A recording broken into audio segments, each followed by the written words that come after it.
Hello, everybody. It's the Lit Optimist, and today I'm talking about Cycle of the Werewolf.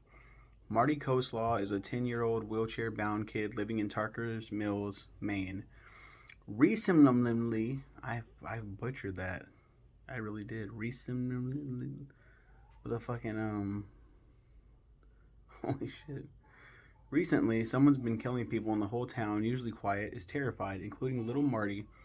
The culprit, as our protagonist soon finds out, is a fucking werewolf.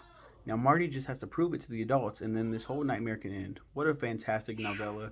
It's got your typical parents never listen storyline, but Stephen King always knocks it out of the park. And it's got a great humanized antagonist who really doesn't want to kill, but then just lets nature take control. Thanks go to Natalie Titus for requesting this novella. Yeah, look this up. It's a really, really good.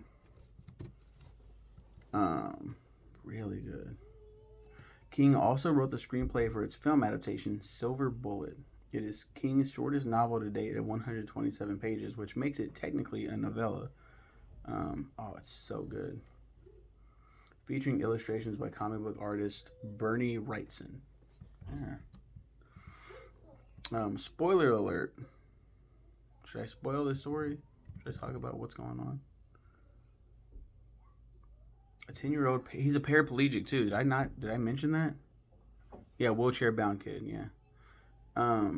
He hears the werewolf howling in March and is attacked by the beast in July, where he blinds it in one eye with a package of black cat firecrackers.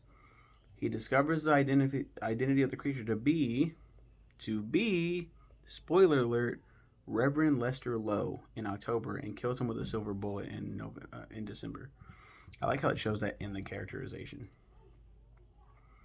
And much to the shock of everyone present, they're like, Reverend? The Reverend? Reverend Lester Lowe, the werewolf, is first mentioned in the story in April, preaching a sermon about the coming of spring. Around May, he has a nightmare in which his entire congregation and then he himself transform into werewolves before he awakens. The next morning, he finds Clyde Corliss, a custodian, dead on the pulpit at his church.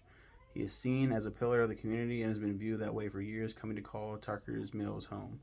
Lowe has not been a werewolf his entire life, nor has he been a werewolf since he first arrived in Tarker's Mills. In fact, it is never explained, nor that he has any idea about how he became a werewolf, but he suspects that it has something to do with some flowers he picked at a cemetery on Sunshine Hill months prior to his first transformation.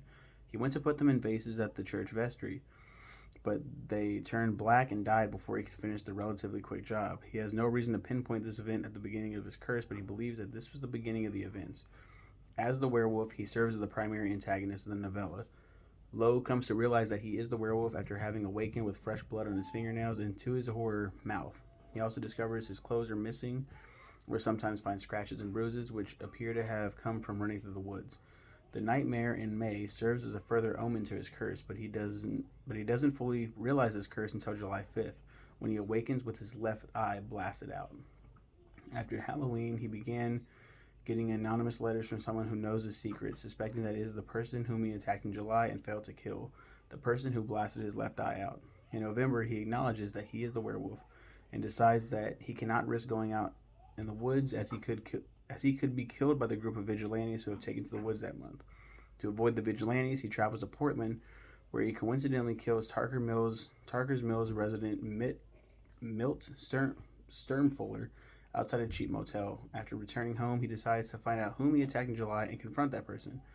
Marty eventually signs his name to the last letter he sends in December, shortly before the next full moon. Lowe is killed by Marty on New Year's Eve. He is a reverend, so he's a man of God, and he doesn't want to kill. He doesn't want to kill, but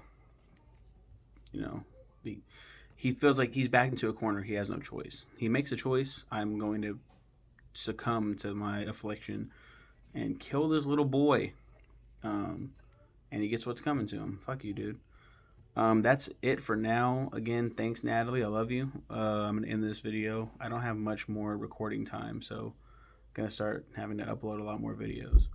Bye, everybody.